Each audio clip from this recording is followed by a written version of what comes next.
Friends, welcome to Erode SS kitchen. நாம் இன்றைக்கி இட்லி, தோசை, பணியாரத்துக்கெல்லாம் ஒரு சூப்பரான சைட் டிஷ் தான் செய்ய போகிறோம். சட்னி வகை தான் செய்ய போகிறோம். வாங்க, கடாய் அடுப்பில் வச்சுட்டு காஞ்சோடனே ஒரு 2 ஸ்பூன் எண்ணெய் விட்டுக்கலாம். அதில் ஒரு ஸ்பூன் உளுந்தம்பருப்பு, ஒரு ஸ்பூன் கடலைப்பருப்பு ரெண்டையும் சேர்த்து கொஞ்சம் பொன்னிறமாக வறுத்துக்கலாம். பாருங்கள், இந்த சட்னி பணியாரத்துக்கு ரொம்பவே சூப்பராக இருக்கும். கண்டிப்பாக ட்ரை பண்ணி பாருங்கள். ரெண்டும் நல்லா கோல்டன் ப்ரௌன் பொரிஞ்ச உடனே சின்ன வெங்காயம் நல்லா ஒரு கைப்பிடி அளவுக்கு உளித்து க்ளீன் பண்ணி எடுத்து வச்சுருக்கேன். அதை இதோட சேர்த்துக்க போகிறேன். நீங்கள் பெரிய வெங்காயம் வேணுனாலும் சேர்த்துக்கலாம், ரொம்பவே டேஸ்ட்டாக இருக்கும். வரமிளகா ஒரு 4-5 சேர்த்துக்கலாம், உங்கள் காரத்துக்கு தகுந்த மாதிரி. 4-5 வரமிளகா நல்லா உப்பி வர வரைக்கும் பொரியட்டும் எண்ணெயில். அப்போ தான் டேஸ்ட் நல்லாயிருக்கும். ரொம்ப கரிஞ்சிட்டாலும் நல்லா இருக்காது. அதனால் உப்பி வரும்போதே வெங்காயத்தை போட்டுருங்க.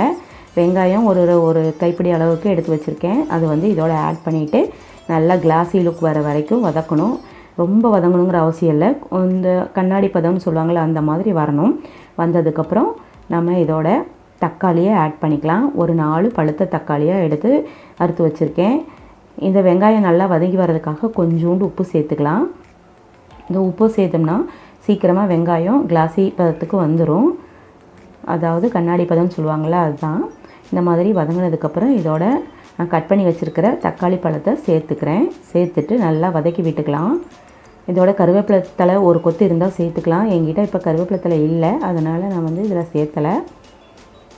தக்காளியை போட்டு நல்லா சுருளை வதக்கிக்கணும். அப்போ தான் சட்னி ரொம்பவே டேஸ்ட்டாக இருக்கும். இந்த சட்னிக்கு நம்ம தேங்காய் எதுவும் சேர்த்த போகிறதில்ல. சட்னிலேயே பல வெரைட்டிஸ் இருக்குது. அதில் இதுவும் ஒரு வெரைட்டி. பாருங்கள், நல்லா வெங்காயம் வதங்கி வந்துருச்சு. அடுத்ததாக நம்ம தக்காளியை சேர்த்துக்கலாம். நல்லா கட் பண்ணி வச்சுருக்கேன் 4 தக்காளி.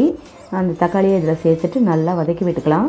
தக்காளி வதங்கிறதுக்கு கிட்டத்தட்ட 5 மினிட்ஸ் ஆகும். அதனால் அடுப்பு கொஞ்சம் மீடியம் ஃப்ளேமில் வச்சுக்கோங்க, இல்லைன்னா தீஞ்சு போக சான்சஸ் இருக்குது. அதனால் வச்சு இப்படி கிளறி கொடுத்துக்கலாம். பணியாரங்கிறது நம்ம இட்லி, தோசைக்கு மாவு புளிச்சதுக்கப்புறம் தான் செய்வோம். கொஞ்சம் புளிப்பு இருக்கும் பணியாரத்தில். அதனால் இதில் நான் புளி சேர்க்கலை. பாருங்கள், ஒரு கைப்பிடி அளவு நிலக்கடலை தான் எடுத்திருக்கேன். அது ஏற்கனவே வறுத்தது தான். அதை நல்லா கையிலேயே க்ரஷ் பண்ணி ஊதி விட்டோம்னா தோல்லாம் போயிடும். அதை இதோட ஆட் பண்ணிக்கிறேன். உங்கள்கிட்ட வறுக்காத கடலை இருந்ததுன்னா கடலைப்பருப்பு, உளுந்தம்பருப்பு வறுக்கும் போதே அந்த கடலையும் போட்டு நல்லா வறுத்துக்குங்க. பாருங்கள், இந்த மாதிரி நல்லா கிளறி விட்டுக்குங்க. இந்த மாதிரியே நிலக்கடலை சேர்த்தும் போது நமக்கு நல்ல சட்னி க்ரீமியாக கிடைக்கும். தொட்டு சாப்பிடும்போது ரொம்பவே நல்லாயிருக்கும். டேஸ்ட்டு சூப்பராக இருக்கும். ட்ரை பண்ணி பாருங்கள். இதில் நான் தேங்காய் எதுவும் சேர்த்தலை. நைட் டைம்ங்கிறதுனால தேங்காய் வேண்டான்னு சொல்லிவிட்டு நான் நிலக்கடலை மட்டும் சேர்த்திருக்கேன். ரொம்பவே நல்லாயிருக்கும்.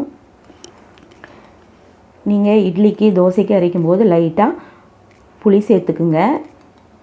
நான் இப்போது பணியாரம் போது மாவு ஆல்ரெடி புளிச்சிருக்கு, அதனால் இதில் நான் புளி சேர்த்தலை. இதெல்லாம் ஒரு மிக்ஸி ஜாருக்கு மாற்றிட்டு அரைச்சி எடுத்துகிட்டு வந்துடுறேன்.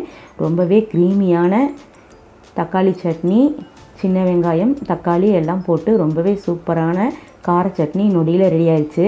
இதை நான் தாளிக்கலை, ஏன்னா ஆல்ரெடி பணியாரத்துக்கே ஆயில் கொஞ்சம் அதிகமாக யூஸ் பண்ணுவோம். அப்படிங்கிறதால இந்த சட்னியை தாளிக்கவும் ஆயில் யூஸ் பண்ணணும், அதனால் நான் அதை அவாய்ட் பண்ணிட்டேன். இந்த சட்னி இப்படியே சாப்பிட்டாலுமே ரொம்ப நல்லாயிருக்கும். இந்த வீடியோ உங்களுக்கு பிடிச்சிருந்தா கண்டிப்பாக சப்ஸ்கிரைப் பண்ணுங்கள் நம்ம சேனலை. உங்கள் ஃப்ரெண்ட்ஸ் அண்ட் ஃபேமிலிக்கு ஷேர் பண்ணுங்கள். தேங்க்யூ.